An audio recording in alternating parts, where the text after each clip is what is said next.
तहसील तांदल्यावाला के थाना गढ़ फतेह शाह की हुदूद किलियांवाला गढ़ फतेह शाह रोड पर वाक़े गंज शकर पेट्रोलियम पर सुबह सवेरे डकैती की वारदात। दो मोटरसाइकिलों पर 4 मुसल्लह डाकुओं की लूटमार।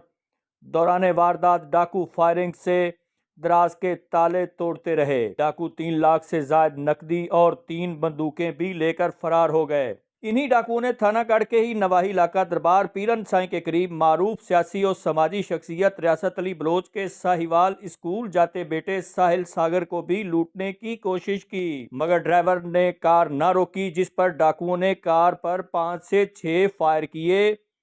खुशकिस्मती से ड्राइवर और साहिल सागर महफूज रहे। थानागढ़ के इलाके में आए रोज वारदातों से शहरी खौफ में मुब्तला। लोगों ने पुलिस के अरबाब इख्तियार से जराइम की रोकथाम के लिए हंगामी बुनियादों पर इकदामात उठाने का मुतालबा किया है।